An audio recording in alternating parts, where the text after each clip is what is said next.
What's going on, fish keepers? George from SFA Cichlids here.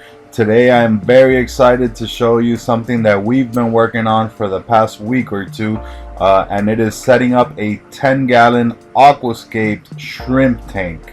This is going to be part one of the 2 or 3 part series. We're going to go over what soil we got and do the hardscape of the tank, as well as fill it up and bring it back down a couple times and show you what it all looks like in the end.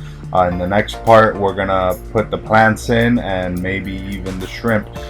We stumbled across a guy that's local here, maybe like 10 or 15 minutes away. He had an ad on Craigslist and he has a website, and he actually has a ton of plants which he keeps in his backyard, all in tanks. He also has shrimp. He didn't have too many of it when we went, but he might have more now. And he sells aquascaping supplies. We got this nice piece of Manzanita wood from him, and we're gonna be definitely getting all our plants from him as well. He even has tanks there where he lets you try out he pretty much lets you try out any pieces of wood or aquascaping supplies inside the tank, so you see exactly what it looks like in your house.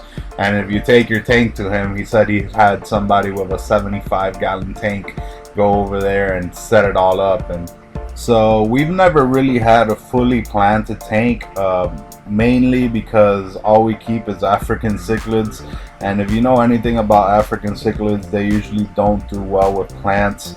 I have one exception to that rule, which is my 40-gallon ruby red tank, which is a breeding community. I have the male and 4 females in there along with some cory cats, and the plants there grow amazing. And I also have Malaysian trumpet snails there, but we haven't really done a planted tank with planted substrate and everything. For the substrate, we decided to go with Aquasoil. My girlfriend did all the research on this, and she saw one of Joey's videos, and I think in his video this is the substrate he was using. We liked that the substrate was nice and round, kind of looks a little pebbly, so when you're gonna be sitting right in front of your tank if you're gonna look at shrimp, so when you see them walking on the actual substrate, it looks pretty cool. And the substrate's supposed to be very good. One thing to watch out for when you're using this type of substrate and when you're introducing it to your tank is that supposedly it has ammonia. So to get rid of the ammonia, you have to pretty much just fill the tank up and drain it back down maybe 2 or 3 times. It's gonna help you clear your water, and it's gonna take some of that ammonia from the soil out of your tank before you add anything else in. So here's a quick plant 101 if you've never kept plants. Plants feed from their roots or from their stem.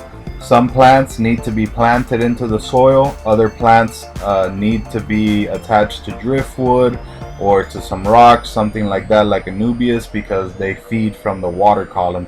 And some plants do both, such as the Amazon sword. For plants that feed from the soil, you're definitely going to want to have a high quality soil, or you could always purchase root tabs. But those I think you have to change every couple months, and we hadn't done neither, so we just decided to go for the soil. So you just put it once and forget it. Supposedly every 2 to 3 years you're supposed to change the soil out to maintain the best levels for the plants, but we will see when it comes to that. And either way, it's only a 10-gallon tank, which is why we decided to do this first. So it's nothing big if we have to change the soil. Another thing, the plants that we're going to be getting for this, we're going to be getting 3 different types of plants. We're going to be getting carpeting plants, which I think we're looking at Monte Carlos for right now, which is going to be like a nice carpet to go along the front of the tank. Then towards the back of the tank, we're going to have some Java ferns and Vallisneria.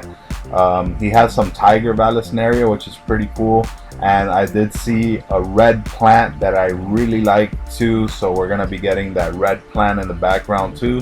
We're also going to be adding some Anubias nanopetites, as well as some Java moss and some moss balls. So it's going to be heavily planted tank.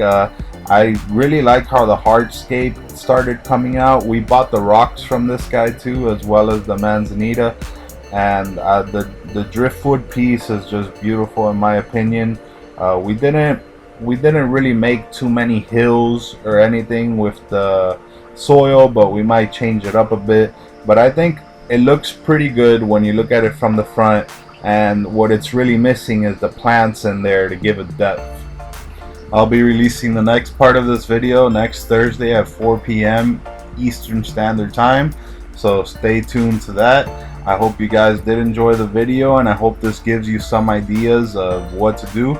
I will be leaving links in the descriptions of the soil that we used.